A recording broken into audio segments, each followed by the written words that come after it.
मैं लैला चिल्लाऊंगा कुर्ता फाड़ के। म्यूजिक डायरेक्टर ने इतना खराब इसे नहीं गवाया, लेकिन मैंने खराब गाया। अगर ये नहीं करूँ तो गोविंदा क्या करें? अभी गाना डाल दो, पीछे से पूरा शूट कर लो, सामने थोड़ी देर फ्रंट लिया तो वो हीरो है, बाकी टाइम तो पूरा क्लोन है। एक भी मुस्लिम बंदा नहीं है जो सनातन को गाली दे रहा है। ये वो हिंदू लोग हैं जिनको मुस्लिम वोट चाहिए। उदित जी का द होल किसिंग थिंग वो इधर दे रहे हैं और वुमेन का इधर चला गया। फेस वुमेन की गलती थी, फेस उसने ऐसा क्यों किया? चुम्मा दे दे। फिल्मों में आप ओपन दिखाएंगे तो ये तो मैंने ठीक गाया, मैं ऐसे ही गाऊंगा।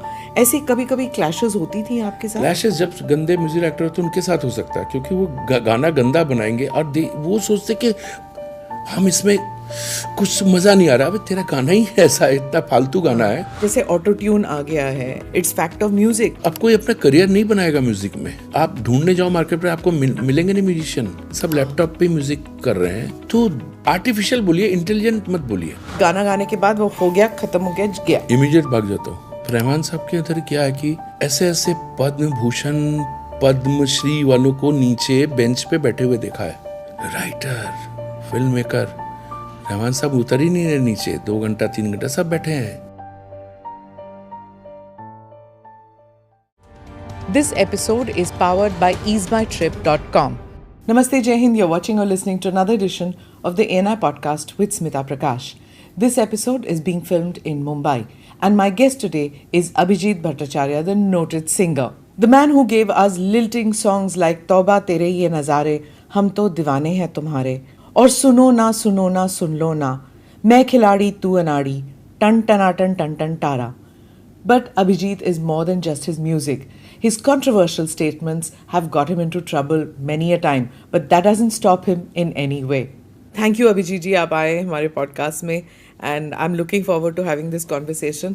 The only problem I always have with the entire format is that आजकल वो राइट्स का चक्कर होता है ना, तो हम गाने किसी के डाल भी नहीं सकते, it becomes an issue. So I feel really constraint in that. बात कर सकती हूँ पर गाने के वो वीडियोस नहीं डाल सकते. नहीं, प्रॉब्लम ये है कि आपको ये नहीं मालूम कि ये भी सिंगर है. आप गाना डाल रहे, वो हर कोई सिंगर है ना. तो आपको वो सॉफ्टवेयर में जाना पड़ेगा, तब तक वो बोलता है कि आप किसी को भी गाने को बोल सकती हैं. प्रॉब्लम ये है कि ऐसा आपको ढूंढना पड़ेगा कि कौन सिंगर नहीं है, कौन नहीं है. वेल, आप तो माशाल्लाह बहुत, हम तो पैदा वैसे हुए हैं. हाँ, बाकी लोग बन रहे हैं. हाँ, यू थिंक दैट वो जो सक्सेसफुल होने के लिए you have to be divinely blessed? नहीं, देखिए, अभी आप बोल रही थी ऑमलेट का. ऑमलेट बनाया जाता है, लेकिन अंडा तो निकलता है नेचुरल. तो जब आपसे बात कर रहे थे तो टॉपिक में यही आ जाता है कि मुर्गी और अंडा ये दोनों नेचुरल है. बाकी ऑमलेट बनाई है ये कि वो तो बनाया जाता है. तो ऑमलेट ये नहीं कह सकता कि मैं नेचुरल अंडा हूँ. तो वही वाली बात हो जाती है. फिर आपको कब लगा कि this is going to be my profession? मतलब singing everybody tries somehow the other, specially I think Bengali families में तो सभी गाते हैं. देखिए, मेरी ये जो मैं आंसर दूंगा, मेरी इस आंसर की कॉपी अभी आजकल सब सिंगर्स करने लगे हैं. वो यही है कि हम पैदा होते हैं as a singer. We are not made. हमको बना के भगवान वैसे ही करके कोख में डालता है. कोख से हम एज सिंगर पैदा होते हैं. जैसे बच्चन साहब लंबे पैदा हुए थे, लेकिन कुछ लोग स्टार लोग हैं जो छोटे पैदा होते हैं, लेकिन वो भी स्टार होते हैं. तो फ़र्क यही है कि we are born like that. उसके बाद जब आपको समझ में आ जाता है कि yes I am a singer, तब मुझे कुछ करना है वाली फील आ जाती है. और आपको एक बता दूं, कोई भी बड़े घर पे सिंगर नहीं पैदा होता.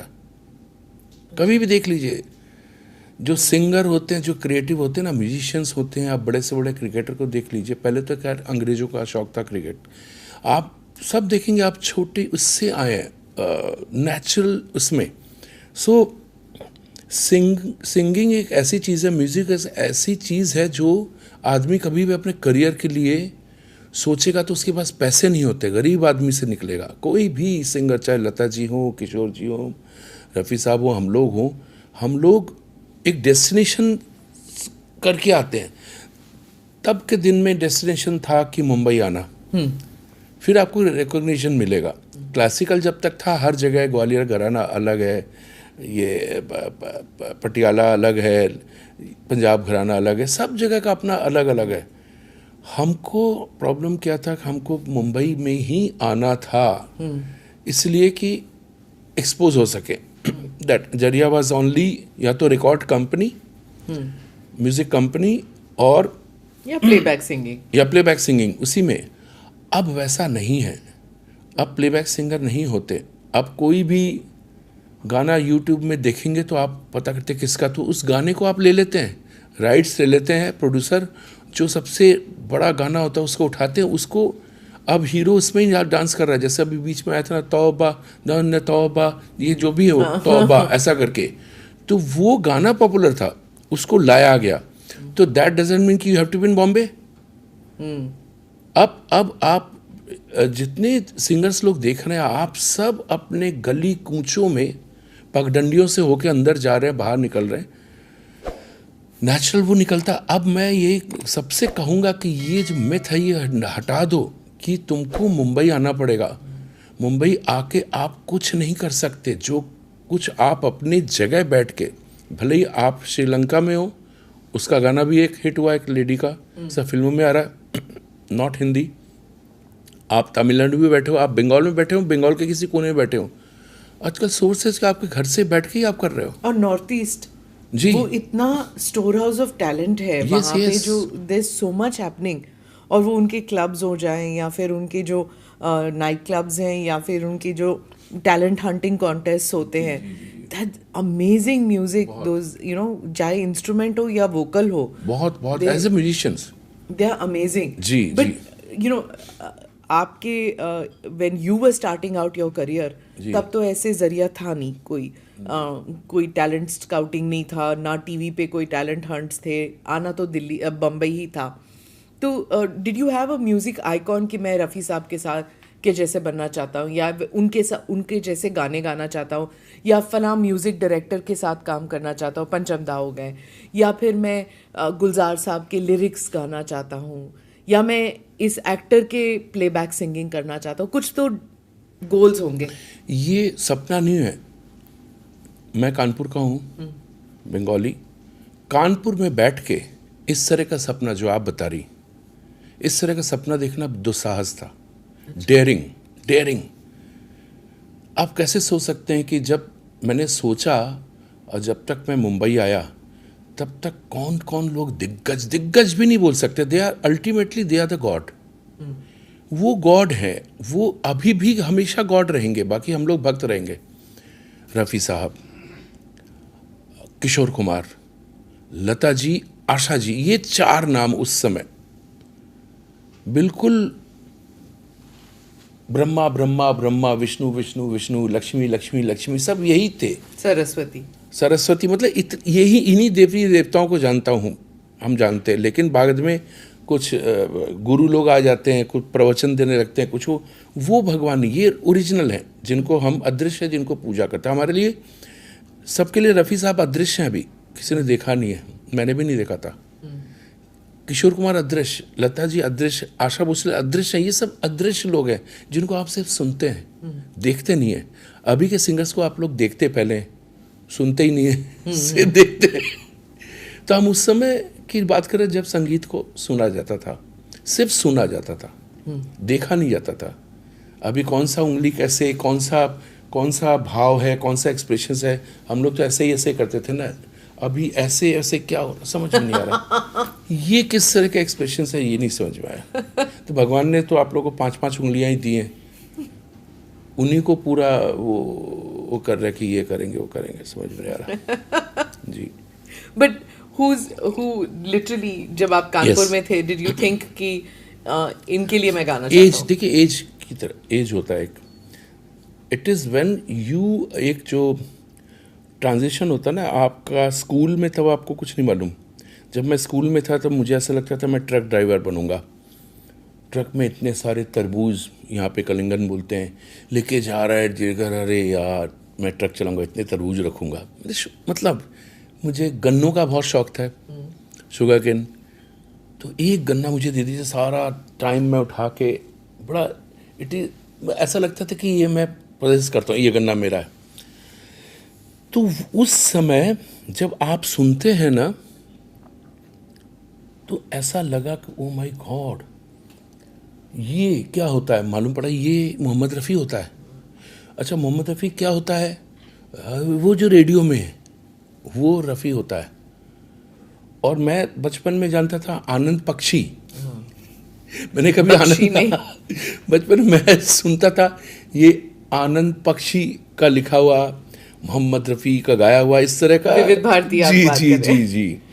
सो उस समय का, तब मैं सोचता था ये, तब धीरे से मालूम पड़ा, अचानक कब मालूम पड़ा कि प्लेबैक सिंगिंग होती है जैसे किशोर कुमार आए। तब तक मोहम्मद रफ़ी मेरे लिए एक रेडियो थे। जब किशोर कुमार आए तब मैंने कहा यार ये क्या है, झटका लगा। तो मैं म्यूजिशियन था, फिर मेरे अंदर से एक म्यूजिक मेरे वोकल से निकला। तब तक मैं सुनता था, अब मैं गाने लगा। और स्कूल में होता ना कि कोई ना कोई एक शक्ति होती है जो आपके टैलेंट को पहचानती है। वो शक्ति कौन सी है पता नहीं। मेरे घर वालों ने तो कभी नहीं बोला कि तुम बहुत अच्छे सिंगर हो, तुम ये करो वो, तो पढ़ाई करो, सिर्फ पढ़ो, मतलब सिर्फ पढ़ो। भले मम्मी को छुपा के आप अंदर कुछ और कार्टून देख रहे हो, मम्मी ने बोल दिया मैथ्स है तो हाँ मैथ्स सही है, मम्मी ने बोल दिया मैथ्स है, उनको और कुछ आता नहीं है। तो मैं उस समय, जब मैं रामकृष्ण मिशन स्कूल में मैं पढ़ा हूँ, तो उस समय मुझे मेरे वाइस प्रिंसिपल साहब श्रीवास्तव जी थे, जो हारमोनियम में रोज़ हम लोग प्रेयर पे पहले खड़े होते थे, या कुंदेंदु तुषार हार ध्वला, उस पे तो उन्होंने पता नहीं कैसे सुन लिया, बोला तुम आगे आ जाओ सामने, तुम हारमोनियम के सामने खड़े होकर तुम गाओगे। कभी सुना नहीं, कभी नहीं, पता नहीं कहाँ से आएगी आवाज़, पता नहीं कैसी हुई। तो वहाँ गाने लगा। फिर धीरे धीरे स्कूल के हम लोग एक्चुअली टीचर्स बोलते नहीं, हमारे बचपन से आदत है कि हम मास्टर साहब या अध्यापक बोलते थे। टीचर सुनने में बड़ा ऐसा लगता है जैसे ट्यूशन पढ़ाने कोई आया। तो हम आज भी मास्टर जी, अन्य तो हम लोग के यहाँ फास्ट मासाब बोलते, मास्टर साहब पूरा निकलता नहीं तो मासाब। तो मास्टर साहब, अध्यापक जी, प्रिंसिपल साहब को प्रिंसिपल बोलते थे, वो सुनने में अच्छा लगता था। तो कैसे उस समय हमारे क्लास टीचर बहुत स्ट्रिक्ट हुआ करते थे, लेकिन मुझे लेके जाते थे, अच्छा भट्टाचार्य, उतनी छोटी सी उम्र में मुझे भट्टाचार्य बोलते थे, लेकिन सम्मान, अभिजीत नहीं भट्टाचार्य। अब अंदर ले जाके मुझसे गाना सुन रहे। मुझे आज भी 4 लाइन याद है कि जब मैं वो गाना गाया था कि मुझे ये भी नहीं मालूम किसने गाया। काल कपहिया झूम मेरे भैया, दिल रहमान पले, एक कहीं बजे शहनाई कहीं और, इसी के नाना मान गए राम कृष्ण हरि। इन गानों से मेरा नींव गया। और तब तक मुझे मालूम था कि इतने में क्लास 7th या ये इट वाज मनडे, हाँ, ये it was, I believe it was 70, एक मिनट में कैलकुलेट करता, मैं एक सेकंड में कैलकुलेट कर सकता हूँ कि मेरा फर्स्ट नर्सरी जिसको बोलते हैं ना, बच्चों का स्कूल जिसको आजकल किंडरगार्टन बोलते हैं, तो हम लोग यहाँ पे नर्सरी स्कूल वहाँ से शुरू होता है, नर्सरी 1, नर्सरी 2, फिर क्लास 1 में जाते थे। मुझे अभी भी वो किंडरगार्टन का सीन याद है, जब मुझे पिताजी ने रिक्शा, मुझे स्कूल रिक्शा यूं गोल करके, ऐसा रिक्शा होता था, मेरी कानपुरिया, जी जी जी, हर जगह वही होता था, 5-6 इधर 6 इधर बैठे हैं, और वो रिक्शा आता था। यूनिफॉर्म मेरी थी लाइट, ये यूनिफॉर्म थी, ये वाला शर्ट था ऐसा, और अंदर dark navy blue half pant. मुझे अभी भी याद है मेरा वो नर्सरी का पहला दिन, और आपको मैं एक चीज़ बता दूं कि इट वाज नॉट इजी बच्चे को सहलाना और बच्चे को पुचकारना, because it for my family it was a costly affair. क्योंकि अगर मुझे पुचकारने के लिए किसी तरह मैं रिक्शे में बैठ नहीं रहा था, मुझे अभी भी वो सीन याद है, यू हैव टू बिलीव। सिर्फ मुझे वो सीन नहीं याद है कि मैं मम्मी के कोख से कब बाहर निकला, वो नहीं याद है, उसके बाद की सब चीज़ें मुझे याद है, you have to believe that. तो वो पिताजी ने वो लुंगी पहनते थे, जेब में हाथ डाला नहीं था, वो सामने एक वाजपेयी जी की एक छोटी सी दुकान थी, चौतरे के ऊपर, हम लोग चबूतरा बोलते थे। उस दुकान में पिताजी ने मुझे कंपट खरीद के दिया। कंपट लॉजेंस को बोलते हैं, एक रैप में होता है, वो कॉस्टली था। एक वो ट्रायंगल शेप का जो हाँ, होता है, एक कलर संतरे वाला। की तरह का, तो वो जार से हाथ से निकालते हैं, मतलब वो रैप नहीं होता। वो मुझे दिया, तो मुझे वो दे के मुझे पैम्पर करके स्कूल भेजना, वो उस टाइम भी मुझे दुख लगा कि पिताजी ने कहाँ से पैसे दिए होंगे 4 कंफर्ट मेरे को देने के लिए, मेरे जेब में डालने के लिए। वहाँ से मैं नर्सरी में गया तो मुझे अभी का जो वो लकड़ी की काठी, उस टाइम मुझे प्रिंसिपल जो थी वो रिश्ते में मेरी बुआ लगती थी, पानू पीशी। तो जब मैं बुरा हाल, रिक्शे से मैं ना चढ़ूँ ना उतरूँ, मुझे बैठा दिया, तो मैं उसी में बैठा दिया। और मुझे याद है कि और उस समय भी मुझे किसी को, आजकल जैसे होते हैं ना कि यार ये बच्चे को मुझे सिंगर बनाना है, अरे तेरी तो बच्चा 2 साल का हुआ नहीं, 4 साल का हुआ नहीं, 5 साल का हुआ नहीं, आपने सोच लिया आप बनाएंगे। दैट इज़ अ वेरी बहुत बड़ा क्राइम है। आप बच्चे को कैसे बोल सके तुम सिंगर बन? बच्चे, अच्छा वो भी नहीं कह सकते बच्चे को कि तू हो सकता है वो बच्चा बड़ा होके सिर्फ 5 फुट या क्या निकले। ये आजकल के हीरो जैसे सब 5+ हैं, जितने मतलब हमारे टाइम के जितने भी हीरो लोग आए थे, एक शाहरुख को छोड़ के उसके इर्द गिर्द सब 5 फुट प्लस थोड़ा बहुत यही थे। पर डायरेक्टर्स की खूबी होती है, जिस तरह वो एंगल बनाते हैं, लोगों को पता नहीं होता कि ये एक्टर्स, इनका कद कम है। इसलिए तो शिल्पा शेट्टी थोड़ा पीछे रह गई क्योंकि उनके हीरो सब यूं आते थे। एक थी पूजा बत्रा करके, अरे बाप क्या लंबी, मिस इंडिया थी या कुछ, जो भी हो। सुष्मिता सेन कितनी लंबी। तो उनका प्रॉब्लम ये नहीं था कि क्या बाकी लोगों का प्रॉब्लम था कि वो हीरोइन को ऐसे करके क्यों कैसे देख सकते हैं। मैंने सुना है कि गड्ढे खोद देते थे ताकि हीरो जो है वो, मैंने तो देखा है नाम नहीं लूंगा, एक हीरो ऐसा जो फैशन को बदलता नहीं, वो हमेशा नीचे बेल बॉटम जैसा पहनता है, डेनिम। अच्छा, एलिवेटर शूज के लिए बेल बॉटम जितना एक्स्ट्रा लंबा है उतना ही लंबा हील है, पैर में हील लगा हुआ, उस हील को छुपाने के लिए आप अभी जैसे हम लोग पहनते हैं ये जो टाइट पैंट, वो नहीं पहन सकता क्योंकि हील इतना है। So that is natural, very natural. But that's also how our society is ना, कि अगर बीवी ढूंढनी है तो अपने से छोटे कद की, people, men find it very difficult to accept. मैं घर जाके देखूंगा, मैंने कभी नापा नहीं इस चीज को, आज तो मैं देखूंगा जरूर। बीवी को क्या होना चाहिए? नीचे होना चाहिए, शोल्डर तक, या shoulder, always women are shorter ना। अब जब भी शादी में जाके देखिए, the bride is always shorter than the bridegroom. Very many, I mean very few men can accept it कि मेरी पत्नी मेरे से लंबी है। कुछ ही लोग हैं हु एक्सेप्ट इट। ये फेमिनिस्ट मेन जो होते हैं ना, वो ही एक्सेप्ट कर सकते हैं कि एक तो बीवी ज़्यादा कमाए या फिर बीवी मेरे से लंबी हो। ये कब से होने लगा बीवी ज़्यादा कमाए? Why not, no? अगर बीवी ज़्यादा, देखिए आप फेमिनिस्ट हैं, आप एक मैडम हैं, आप हैं, लेकिन इट्स नॉट नेसेसरी कि आपको अपने हस्बैंड के ऊपर जाना है। नहीं, absolutely not. But what I am saying is one doesn't have to feel insecure. अच्छा, वो आपने एक टॉपिक ले लिया। आप एक लड़की को पैदा होते हुए उसके ऊपर कितना भार दे रहे हैं ना, आप उसको फ्यूचर दिखाते हो, उसको शादी करना ही है, मैं बोलता हूँ हस्बैंड ऐसा होना चाहिए जो बोले मेरी बीबी रानी की तरह घर पे रहे।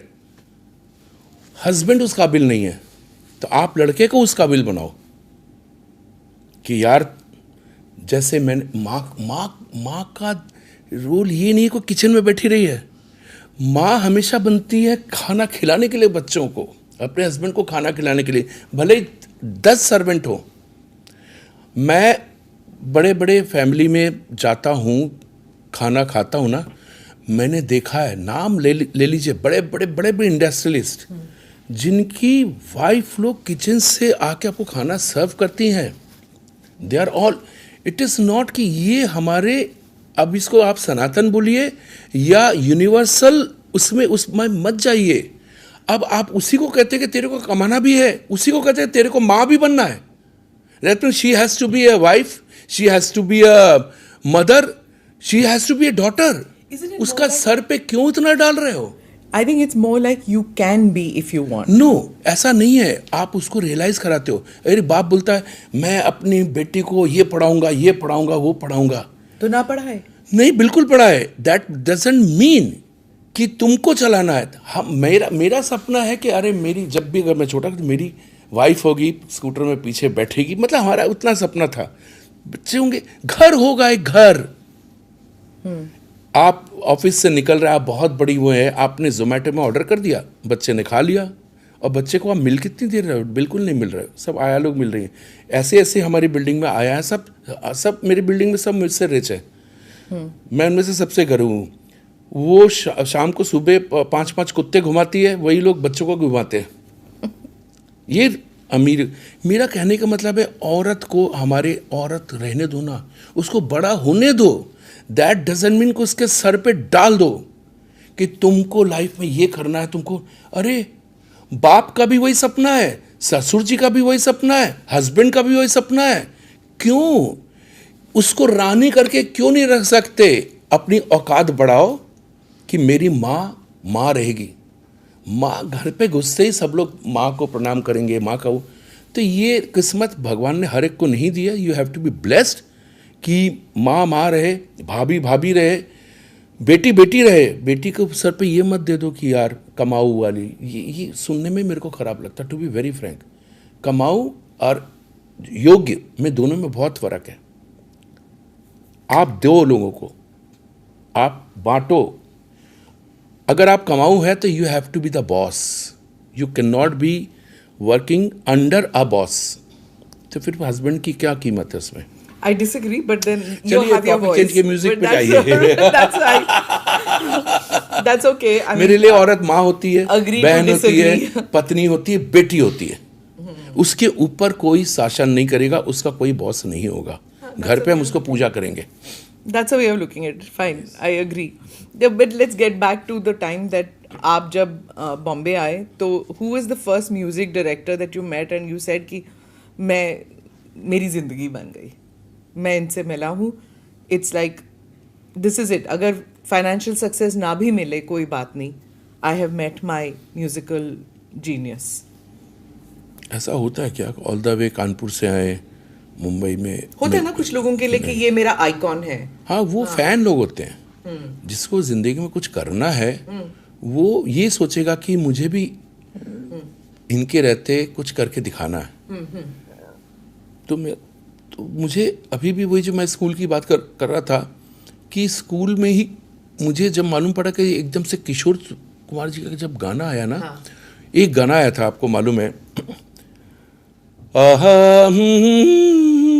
यॉडलिंग। हाँ।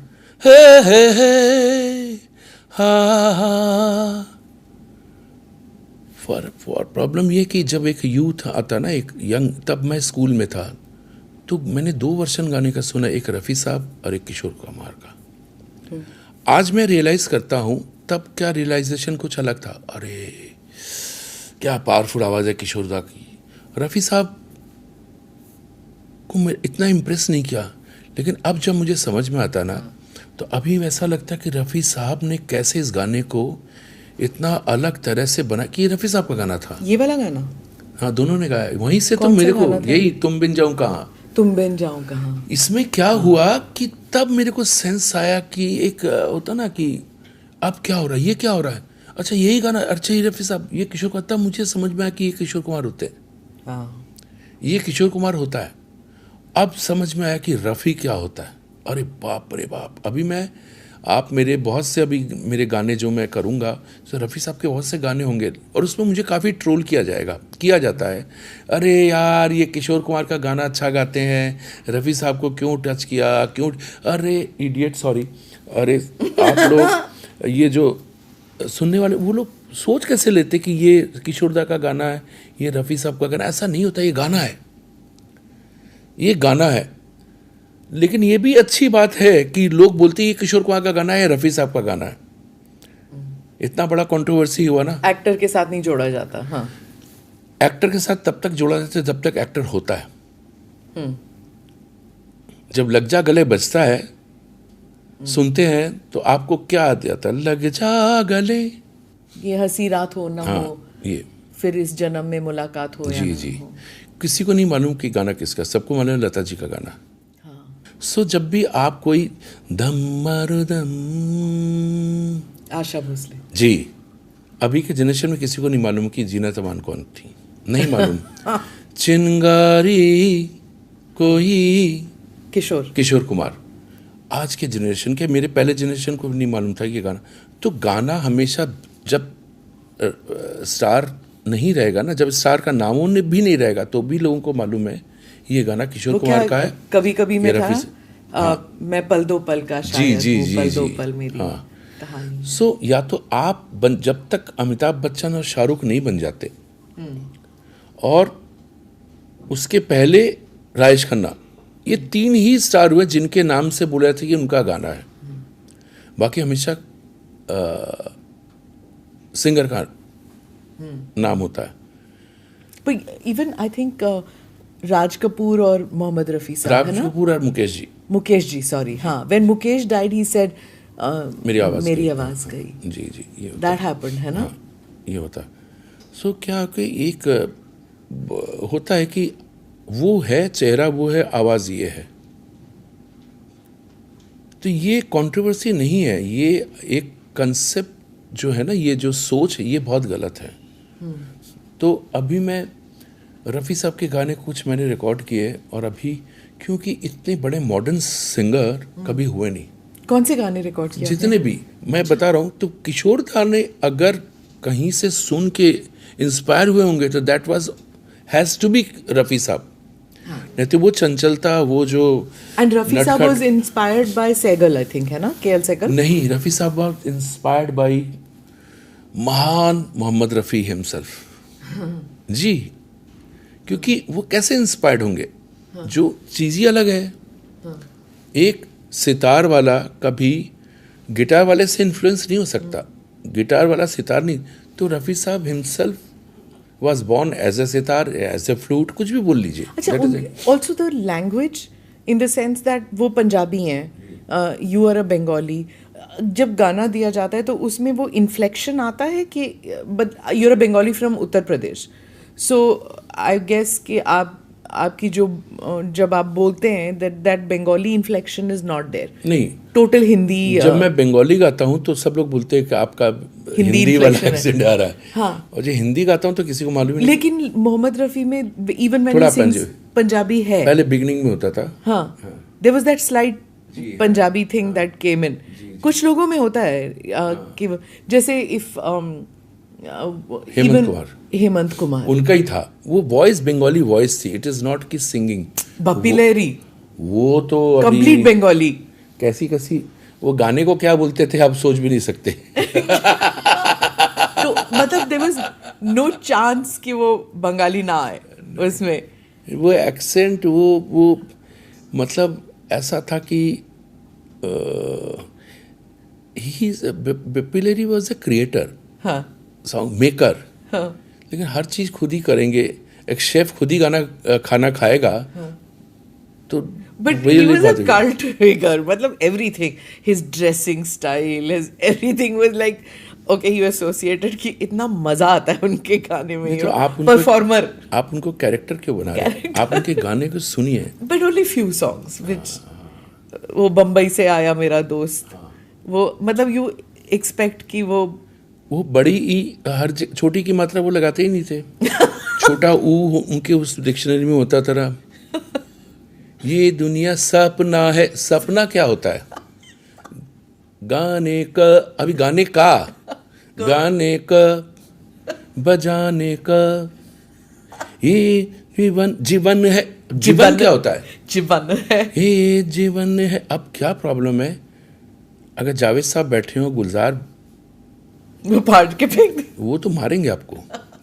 तो इन्होंने जिनके साथ काम किया उनको काम दे रहे, ऐसा लिखो। आपको आप जब जावेद साहब के साथ बैठे, वो टोकते थे कभी? ये नहीं टोक सकते। नहीं टोक सकते। मेरा लहजा, मेरा वो बहुत अलग ही है, प्रोनाउंसिएशन हाँ। कुछ ज़्यादा ही। वो नुक्ता बोलेंगे तो मैं डबल नुक्ता लगा दूंगा, ऐसा है। क्योंकि आप उर्दू पढ़ा था आपने? पढ़ने की जरूरत नहीं है। अच्छा, इट केम नेचुरली। क्यों? मैं हूँ ही कानपुर का ना। हाँ। कानपुर की चीज़ें अलग ही है, बकैती अलग है वहाँ की, वहाँ का।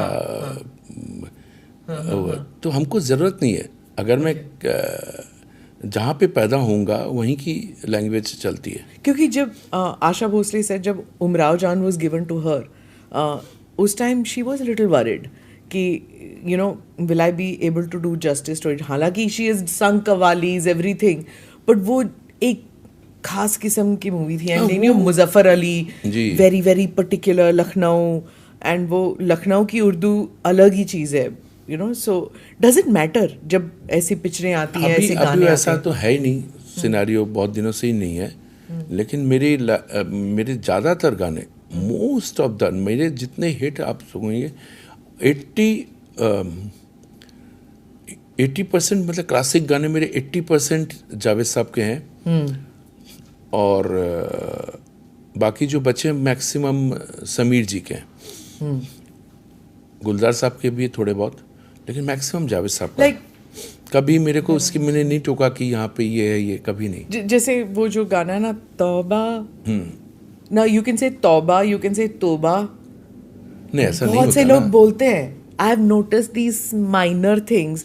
अगर आप बोलचाल में अगर आप उर्दू नहीं यूज करते, आपके अच्छा, हमको ये नहीं मालूम कि उर्दू कौन सा, हिंदी कौन सा। मैं आपसे बात कर रहा हूँ, हिंदुस्तानी है ना, पूरा उर्दू में ही बात कर रहा हूँ। I have no idea. या इट्स अ हिंदुस्तानी। इसमें जैसे ही मैंने बोला आई हैव नो आइडिया, वो भी हिंदी है मेरे लिए। क्योंकि वो टोन जो आ जाए ना, ये टोन इंग्लिश है।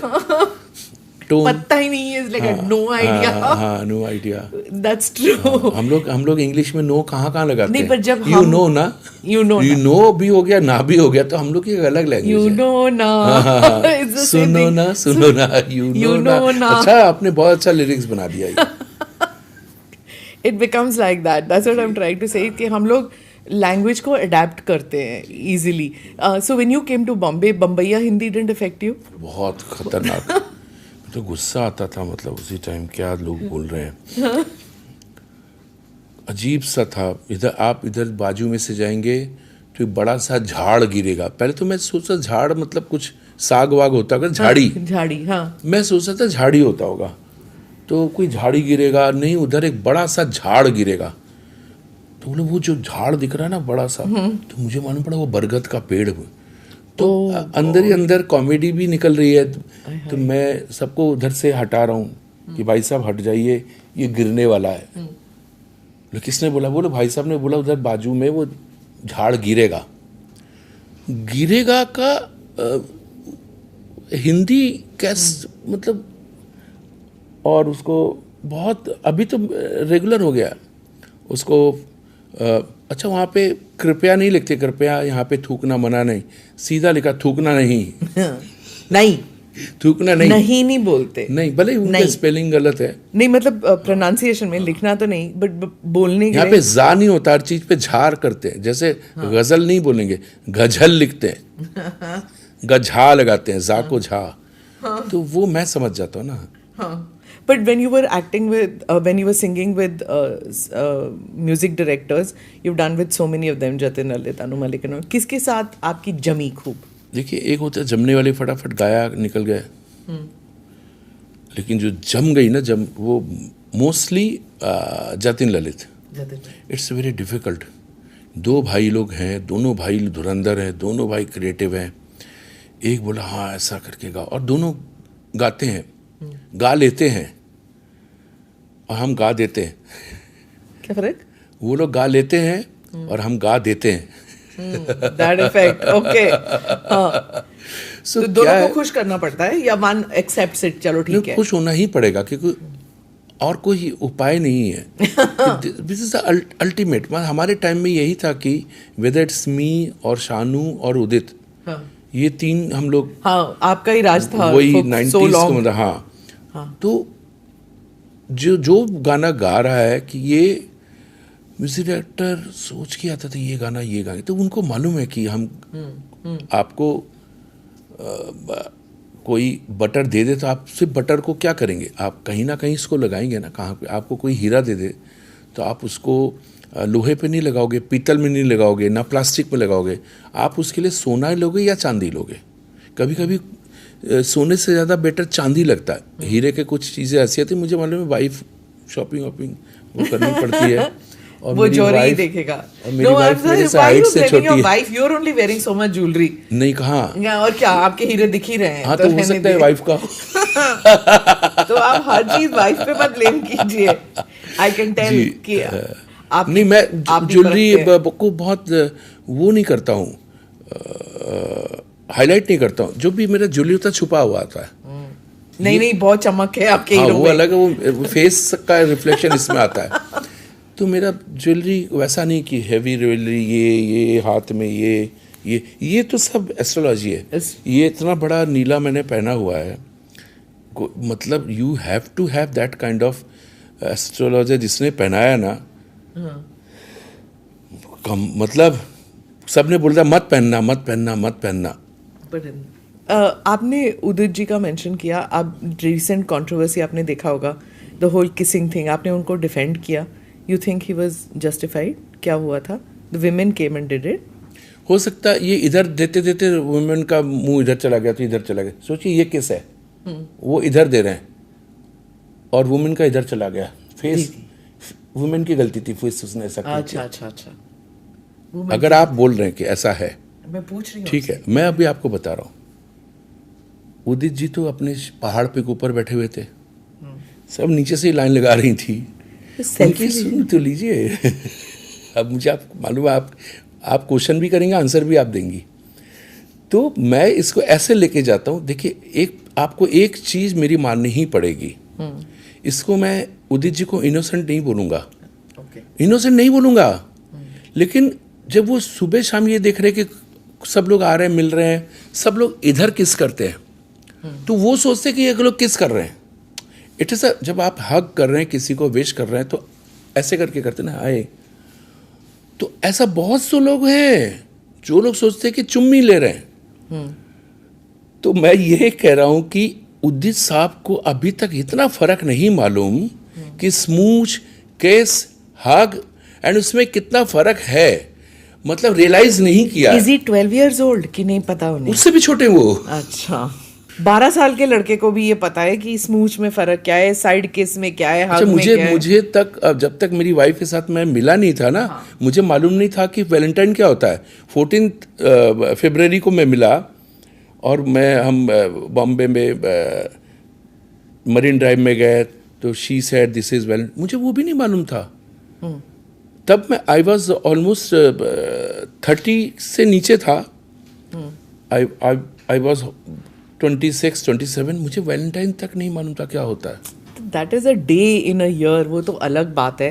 It's anyway a foreign concept, but I mean you sung so many songs, you know what romance is and you know what is the boundaries also, है ना? कि आप एक कंप्लीट स्ट्रेंजर के साथ यू कांट क्रॉस दैट आपको boundary. कैसे लगा कि मैंने डिफेंड किया था? मैंने कब बोला? आपने कहाँ देखा डिफेंड किया था? नहीं, मैंने मतलब कहा हो जाता है। नहीं, ऐसा नहीं कहा। मैंने कहा उदित जो भी हुआ बोलो, तुम चुपचाप मत बैठे रहो, डोंट बी डिफेंसिव, और चुप मत बैठो। तुम चुप बैठोगे तो पूरा दोष तुम्हारे ऊपर आएगा। मैंने देखा वो शिल्पा शेट्टी और रिचर्ड गियर वाला, बहुत होता है ये सब। अब मैं किसी का नाम लेकर नहीं बोल रहा हूँ, क्योंकि वो दिखा फिल्म इंडस्ट्री में। अब बोलिएगा नहीं तो ये फिर से बहुत बड़ा वो हो जाएगा। पर आप कब डरते हैं ऐसे बड़ा बवाल होने से? नहीं, मुझे नहीं, उदित को मैंने ये नहीं बोला कि अब मैंने कहा खुल के बोल, जो भी किया, या तो बोल दे कि जो हुआ हो गया, और हाँ मैंने किया तो उसमें दम है। मैंने कहा तुम कर, अब तुम्हारे बगल में कोई आएगा नहीं उदित जिनकी वजह से, तुम्हारी वॉइस की वजह से, जब कोई रॉक स्टार बनता ना तो they need a singer voice, तब रॉक स्टार बनता है। वेदर इट्स आमिर खान या कोई भी नहीं आएगा तेरे बगल में बोलने। और मैं भी, तू मेरा दोस्त नहीं है, नाइदर यू आर माई दुश्मन। मैं एक उदित नारायण, एक वर्ल्ड के एक फिगर को बोल रहा हूँ कि उदित चुप मत बैठ, जो भी बोलना तू बोल। और उसके बाद से उसने बोलना शुरू किया, तू इतना यूं करके बेचारा गरीब मत बन, पप्पी दे, चुम्मा दे चुम्मा, वो हो सकता है और तू नहीं कर सकता। हाँ, फिल्मों में आप ओपन दिखाएंगे तो ये तो रियल। तो फिर रणवीर अलाहाबादिया ने क्या किया फिल्मों में? तो अच्छा, मुझे ये नाम भी नहीं मालूम, ये तो अभी दिख रहा है ना रणवीर का। जी मुझे, मैं ये सब तो ना फॉलो करता हूँ ना कुछ, अभी मुझे नाम मालूम पड़ गया। वो फिल्मों में भी तो बोलते हैं लोग ऐसी गंदी चीजें, सिर्फ गंदी चीजें ही बोलते हैं फिल्मों में, सिर्फ गंदी चीजें। जावेद साहब ने एक चीज बहुत अच्छा बोला था इसके कुछ दिन पहले ही, कि कॉमेडी शो में सब गालियां देते हैं, क्यों? वो ये बोलते हैं इतना ब्लैंक खाना होता है, ये जो फूड होता है मैक्सिकन, बेसिकली स्पेल, इतना ब्लैंक खाना होता है, जब तक उसमें सॉस या टोबैस्को या चिली नहीं डालेंगे तो आपको खाने का स्वाद नहीं मिलता। तो ये लोग जब तक गाली नहीं, इसको गाली नहीं बोलते, ये अपनी माँ को ही गाली देते हैं ये लोग। They are abusing their own mother, their own daughter, their own sister, उसको ही गाली दे रहे हैं। गाली किसको बोलते हैं? ठीक है ना? सो देखिए, ये तो छोड़ दीजिए, आप हमारे सनातन को, नया ट्रेंड शुरू हुआ ना, सनातन को गाली दे रहे हैं। सनातन को गाली दे, मुझे, अच्छा मैं आपको ये बताऊं, मैं अभिजीत भट्टाचार्य हूं, मुझे ये मालूम था कि हम भट्टाचार्य हैं, ब्राह्मण हैं, बंगाली हैं, हिंदू हैं। सनातन तो मुझे अब मालूम पड़ रहा कि थैंक गॉड कि लोग हमको रियलाइज करा रहे कि हम सनातनी हैं। सनातनी और हिंदू में बहुत फर्क है, जो मुझे नहीं मालूम। मुझे बताया कि ये माँ है, ये मेरी माँ है, अब मैं माँ का डीएनए टेस्ट कराऊंगा। ये मेरे पिताजी है, मैं अपना डीएनए टेस्ट कराऊंगा। मुझे मालूम है कि ये मेरी माँ है, ये मेरे पिताजी है, ये शंकर जी है, ये गणेश जी है, इतना ही मालूम है। इसके लिए मुझे पुराण पढ़ने की जरूरत नहीं है। ये अल्लाह तो उसके लिए उनको कुरान पढ़ने की जरूरत नहीं है, उनके यहाँ कुरान है, हमारे यहाँ पुराण है। तो हम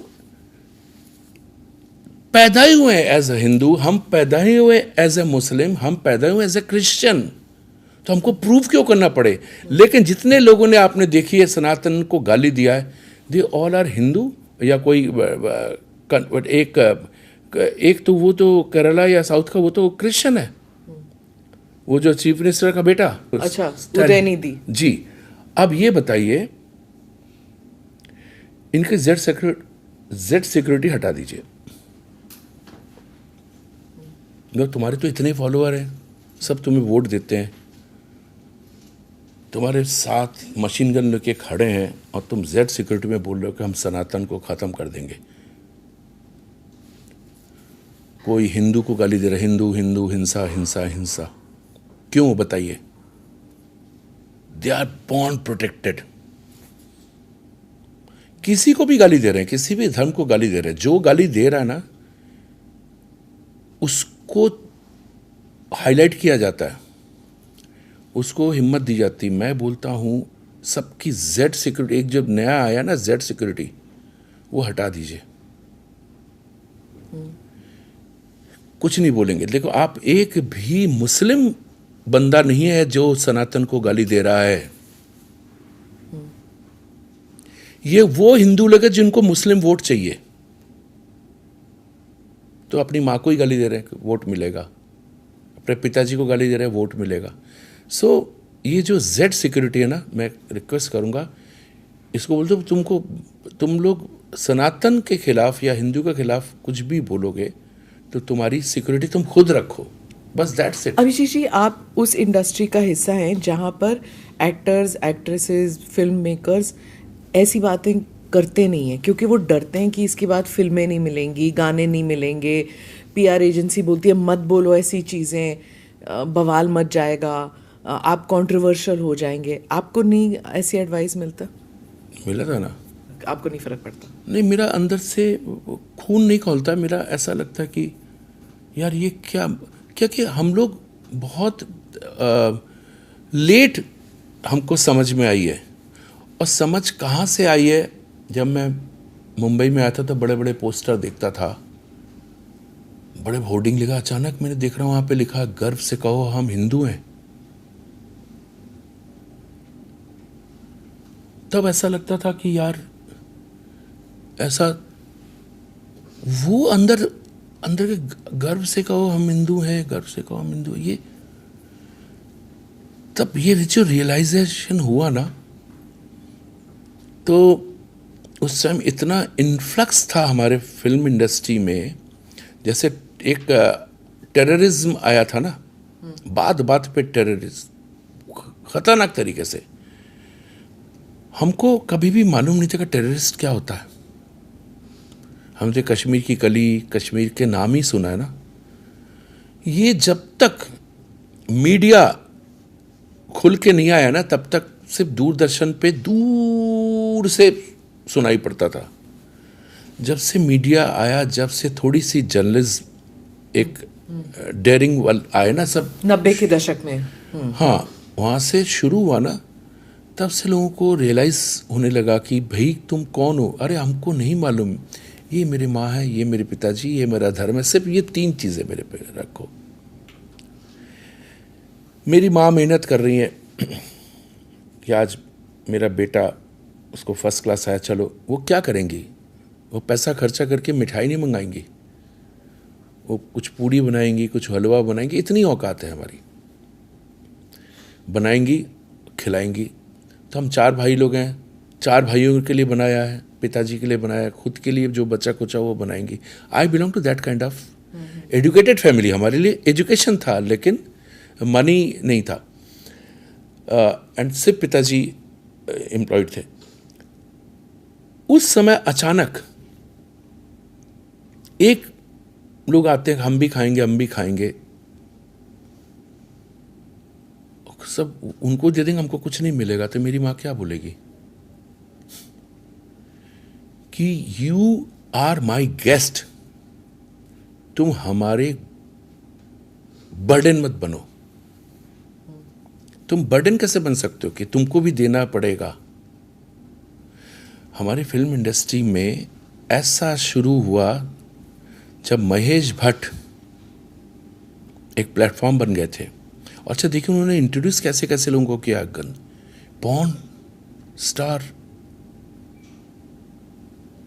कैन यू बिलीव दैट? कौन? इतनी बड़ी जो पॉर्न स्टार है यहाँ तक की, सबसे उनको उन्होंने लॉन्च किया था ना, महेश भट्ट ने। हाँ, पर वो बट आपने उससे पहले भी आपने कहा था ना कि पाकिस्तानी सिंगर्स, पाकिस्तानी एक्टर्स, वो एक्चुअली आप लोगों के मुंह में नहीं ये बैठा हुआ है पाकिस्तान पाकिस्तान। आप लोग बहुत पूछते हो। अदनान सामी मैं तो नाम ही नहीं लेता हूँ इनका, मैं नाम ही नहीं लेता हूँ। मुझे ऐसा लगता है इनको हम ज़्यादा सम्मान दे रहे हैं। देखिए प्रॉब्लम क्या है, you are in Bombay, Mumbai के बगल में महाराष्ट्र, बहुत बढ़िया एक यहाँ पे आपको नौकरी मिलती है। मुंबई में स्टार को चांस मिलेगा, स्टार बनेगा। सेम थिंग पाकिस्तान में ये है कि पाकिस्तान के पास कुछ नहीं है। पाकिस्तान का एक बंदा स्टार बनेगा तो वो सोचेगा कि मैं शाहरुख खान बनना चाहूँगा। कहाँ? यहाँ आके। यहाँ का एक भी बंदा नहीं सोचेगा कि मैं पाकिस्तान में जाके ये स्टार बनूंगा। नहीं, वहाँ पे कुछ है क्या? नहीं, सोच भी नहीं सकता ना वो, सोच भी नहीं। अच्छा आप सोच सकते हैं कि मैं कभी सपना देखूं कि मैं पाकिस्तान में जाके स्टार बनूंगा? वो बहुत इजी है। आप नहीं, आप जिसका जिक्र तो करें वो जो है ना, ये हमारे ऊपर अब बर्डन क्यों होंगे? मैं इतनी रियलिटी शोज में इतने सिंगर्स, इतने टैलेंटेड सिंगर्स, आप उनको नहीं जानते जिनको सक्सेस नहीं मिला, आप सिर्फ उनको ही जानते हो जिनका नाम हुआ है। लेकिन आप उनको नहीं जानती जो लोग खड़े रहते हैं और जिनको कोई बस चांस नहीं देता है, और वहाँ से एक नाम ले लिया, ये है, ये आ गया। भट्ट साहब ने बुला लिया, तौरानी ने बुला लिया, प्रीतम ने बुला लिया, बस यही हो रहा है। गैंग बन गया, करण जौहर ने बुला लिया। फिर 2-3 खान साहब हैं, वो हमारे सिंगर्स की जगह उनसे डब करवा रहे हैं, क्योंकि उनका एक अक्षय कुमार का जो है ना टेरिटरी, दैट इज इंडिया, और इंडिया के बाहर अक्षय कुमार के फैन, लेकिन इनकी टेरिटरी है पूरा, खानों की टेरिटरी बहुत बड़ी टेरिटरी है। उनका टीआरपी जो है ना आंख बंद करके होता है, कान आंख बंद करके उनकी टीआरपी आती है, ऐसे पूरा ग्लोबल। तो हमको जो इंडिया में हम लोग को सिखाया गया ना, कोई एक गाल पे थप्पड़ मारे तो तुम दूसरा गाल आगे कर दो, ये हमने पढ़ा है टेक्स्ट बुक में, स्कूल में हाईलाइट किया जाता था। गलत था ये जो है ना, एक गाल पे गलत था क्या? I am asking you. गलत था, मैं तो बोलता हूँ एक गाल पे कोई थप्पड़ मारे क्यों, तू पहले 2 मार दे। हम उसमें नहीं है, I am not talking about it. ये हमको सिखाया क्यों गया, ये राइट्स किसने दिया, किसने दिया ये बात, और उसको इतना प्रमोट क्यों किया गया, उसको इतना एक्सपोज क्यों किया गया। मैंने आप अपने देख रहे हैं आपके पिताजी के गाल पे कोई थप्पड़ मार रहा है और आप चुपचाप देखोगे, पिताजी दूसरा गाल आगे कर दो। आप बच्चों को ये सिखा रहे हो। आपने कहा कि वो पाकिस्तान के फादर ऑफ द नेशन बनने हैं, यू सेड दिस। अच्छा, पाकिस्तान के फादर ऑफ द नेशन कौन थे? जिन्ना। नो, पाकिस्तान बना है, बनाया किसने? इट वॉज एन अग्रीमेंट, सारे फ्रीडम फाइटर्स जो थे हमारे वो किसी ने, गोरों ने बनाया, अंग्रेजों ने बनाया। नहीं, पाकिस्तान तो नहीं था ना, They made 47 में बना ना।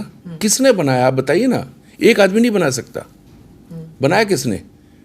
अब यही तो मैं बता रहा हूँ, भारत तो शुरू से भारत था, भारत तो और बड़ा था। नहीं, पर गांधी जी ने कैसे बनाया?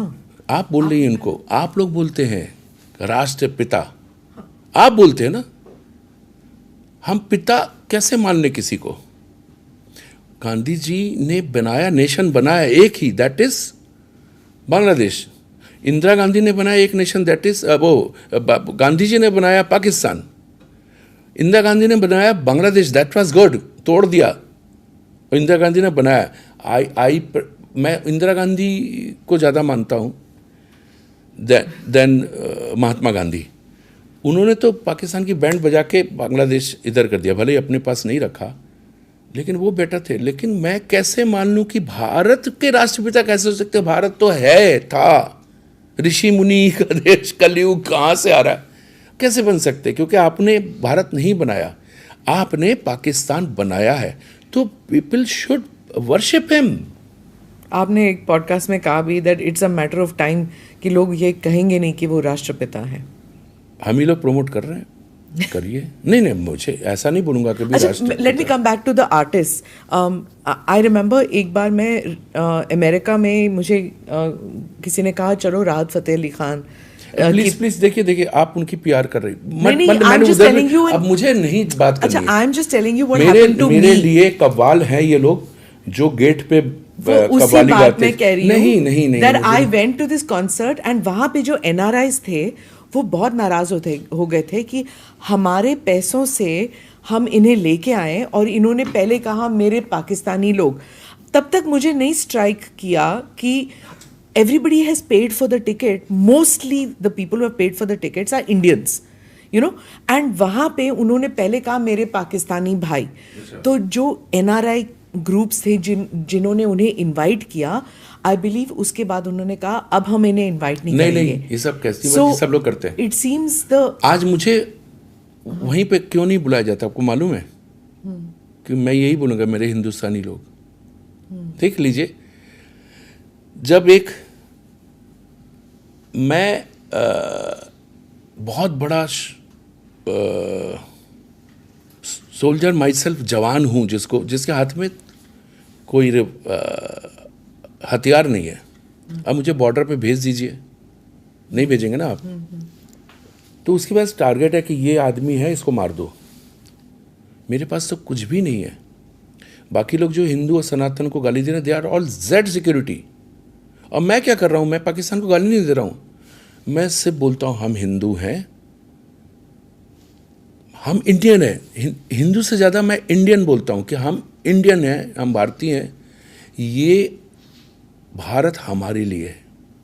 भारत सोने की चिड़िया ये नहीं कि कोई भी आएगा और लेके जाएगा। सो मुझे ये जो आप बार बार नाम लेके बोलते हैं, उनको और पब्लिसिटी मिल रहा है। मेरे मुंह से आज तक किसी का नाम भी आपने नहीं सुना होगा। You don't have to. I'm just saying to you कि तो मेरे यही साथ लोग, क्या अब हुआ? मैं यूएसए के लोगों को बोलना चाहता हूँ, यही सो कॉल्ड एनआरआई लोगों को बोलना चाहता हूँ, तुम लोग भूल जाते हो जब तुम इंडिया से बाहर निकलते हो ना, तो तुम बहुत एक्सेंट मारते हो, और जब इंडिया वापस आते हो तुम यहाँ पे भी मैकडोनल्ड खाते हो। कोई flourishing Indian restaurant you can not afford. Indians in Indian rich are, you have to see how rich they are. लेकिन वहीं पे एनआरआई जो रिच होते हैं ना, mostly they are in economy class में बैठते हैं, आते हैं और इधर एयरपोर्ट पे यहाँ पे चिल्लाते हैं, ओह नो दे सर। मैं उनको बोलता आर यू एनआरआई? एयरपोर्ट पे कभी कभी क्योस होता है ना, तो सबसे ज़्यादा ये लोग चिल्लाते हैं आके, दिखाएंगे तो मैं बोला आप एनआरआई हैं? हाँ जी जी ये मैंने कहा वहाँ पे तुम लोग सब एक किताब लेके बैठे रहोगे, देखोगे फ्लाइट 5 घंटे लेटर बैठे रहो, यहाँ पे आकर तुम लोग चिल्लाते हो। आपके सारे गाने जो शाहरुख पे पिक्चराइज किए गए हैं वो तो सब उनके फैंस हैं। एनआरआई, दैट एंटायर जनरेशन जो आपके जो फेमस गाने हैं, they are like for them it's, वो उन्हीं गानों के साथ कनेक्ट करते हैं इंडिया से। ऑल दो सॉन्ग्स जो आपने गाए हैं, does that feel that connection जब आप 90s के बच्चों से मिलते हैं जो अब they are middle aged now? मेरे आपको देखना चाहिए, मैं तो मेरे जो शोज होते हैं ना, दैट्स ऑलवेज टिकटेड शो। मेरा नॉन टिकटेड शो में होता ही नहीं मेरा कोई। नॉन टिकटेड शो में मतलब किसी अमीर आदमी ने बुलाया, पार्टी किया, बर्थडे कर रहा है, शादी कर रहा है, खाना दिया और खा के गए। मेरा टिकट ऑडियंस बेस्ड होता कभी भी, मैं भी अभी भी सीधा वहीं से आ रहा हूँ। सो ऑडियंस में फैमिली होती है, और बच्चे हमारे बहुत से ऐसे बच्चे हैं जो 70 साल के हैं, आपका गाना सुन सुन के हम बड़े हुए। 25 साल पहले देवा 50, 25 साल पहले 27 साल पहले देवा 40+। वो लोग भी बड़े हो रहे हैं मेरे गाना सुन सुन के। वो बोलते बड़े हो रहे हैं, मेरे को तो बुढ़े हो गए मेरा गाना सुन सुन के, ऐसा बोलो। और उस टाइम जो लोग 5 या 6 साल के होंगे वो भी बड़े हुए। तो मेरा रेंज बहुत, ऑडियंस का रेंज बहुत है। अच्छा, जब आप गाते हैं and if your music director is not happy with the way you have संग and he stops you and you feel कि मैंने ठीक गाया, मैं ऐसे ही गाऊंगा, ऐसे कभी कभी क्लैशेस होती थी आपके साथ? क्लैशेस जब गंदे म्यूजिक डायरेक्टर होते हैं उनके साथ हो सकता है, क्योंकि वो गाना गंदा बनाएंगे और वो सोचते कि हम इसमें कुछ मज़ा नहीं आ रहा। अबे तेरा गाना ही ऐसा है, इतना फालतू गाना है, ऐसा होता है तो मैं नाम क्यों लूँ उनका। वो लेके आते हैं वो गाने की, ये मलयालम फिल्म में ऐसे बना है, आपने नहीं, मेरे पास ऐसे नहीं आते, ऐसे नहीं आते थे। या फिर remake of American song, south African song? वो तो गाए, मैंने कुछ गाने गाए जो मुझे मालूम पड़ा कि ये हाँ हाँ ये प्यार है और अब तो खुल के मुझको, ये गाया है, ये तो फेमस गाना है। फिर वो भी है अनु मलिक के गाने होंगे काफी सारे। देखिए, अनु मलिक का कोई दोष नहीं है। हाँ, वो मैंने उनका वो पॉडकास्ट में आए थे, उन्होंने कहा था कि फिल्म मेकर लेके आता है गाना, ये गाना चाहिए, और वो इंसिस्ट करता है कि ये ऐसे ही बनेगा। हाँ, ये तो it's not his fault, he says. Anu Malik is too talented, Yeah, उनको he's बोलो कि amazing. ये ऐसा चाहिए तो उन्होंने एनआई के लिए गाना बनाया एक। हाँ, फट से वो 10 गाने आपको बना के दे देंगे। Amazing. तो He's वो बहुत टैलेंटेड है। उसको मत ऐसा कीजिए।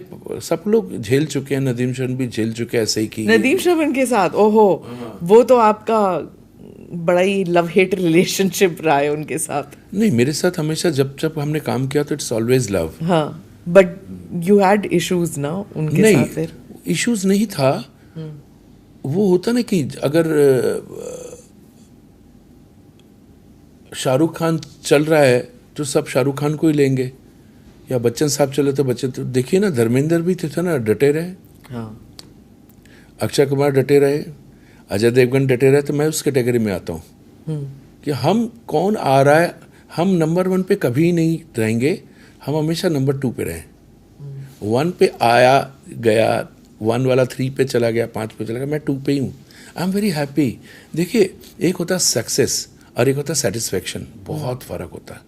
सक्सेस आप तब इंजॉय करेंगे जब आपको सेटिस्फेक्शन मिलेगा। तो Have you been satisfied with all the films that you sang for? Yes, yes. All of them. Very much. और अगर आपको satisfaction नहीं होता तो आप